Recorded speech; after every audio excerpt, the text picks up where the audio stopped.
കണ്ണൂർ ജില്ലാ agri horticultural society സംഘടിപ്പിക്കുന്ന കണ്ണൂർ പുഷ്പോത്സവത്തിന് ജനുവരി 22-ന് Kannur police മൈതാനിയിൽ തുടക്കമാവുകയാണ്. കണ്ണൂരിലെ പുഷ്പഫല കാർഷിക പ്രേമികളുടെ നേതൃത്വത്തിൽ 1969 രൂപീകൃതമായ കണ്ണൂർ ജില്ലാ അഗ്രി ഹോർട്ടിക്കൾച്ചർ സൊസൈറ്റി 5.5 പതിറ്റാണ്ട് പൂർത്തിയായി കഴിഞ്ഞു.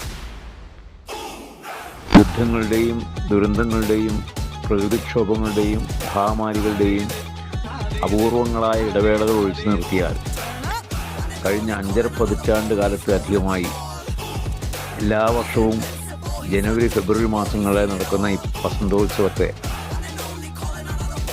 ജനങ്ങൾ ആകാംക്ഷാപൂർവമാണ് വരവേൽക്കുന്നത്. ഇത് കണ്ണൂരിൻ്റെ ജനകീയോത്സവമായി ഇതിനകം മാറിക്കഴിഞ്ഞിട്ടുണ്ട്.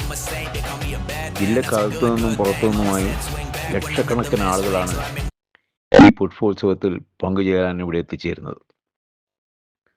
പുഷ്പങ്ങളുടെ വർണ്ണോദ്യാനം ഓരോ വീടുകളിലും ഒരുക്കുന്നതിനും പരിപാലിക്കുന്നതിനുമുള്ള പ്രേരണ ഉണ്ടാക്കുക എന്നത് മാത്രമല്ല, പരിസ്ഥിതി സൗഹൃദമായ സംസ്കാരം വളർത്തിയെടുക്കുകയും പുതുതലമുറയെ കാർഷികാഭിമുഖ്യമുള്ളവരാക്കി മാറ്റിയെടുക്കുകയും ചെയ്യുക എന്ന ലക്ഷ്യം കൂടി മുന്നോട്ട് വച്ചാണ് കണ്ണിനും മനസ്സിനും കുളിർമയേകുന്ന ഈ പ്രദർശന പരിപാടി ഞങ്ങൾ സജ്ജീകരിച്ചിരിക്കുന്നത്. കണ്ണൂരിൻ്റെ ടൂറിസം കലണ്ടറിൽ നിർണായക ഇനമായി ഈ പരിപാടി ഇതിനകം മാറിയിട്ടുണ്ട്. ഈ വർഷം നടക്കുന്ന പുഷ്പോത്സവം വൈവിധ്യങ്ങളുടെ ഒരു കലവറായി മാറ്റാനാണ് ഞങ്ങൾ പരിശ്രമിക്കുന്നത്. പുഷ്പഫല സസ്യപ്രദർശനത്തിന് പുറമെ ഫലവൃക്ഷ തൈകൾ, നടീൽ വസ്തുക്കൾ, പഴങ്ങൾ, പച്ചക്കറികൾ തുടങ്ങിയവയുടെ പ്രദർശനവും വിപണനവും ഞങ്ങൾ ഒരുക്കുന്നുണ്ട്.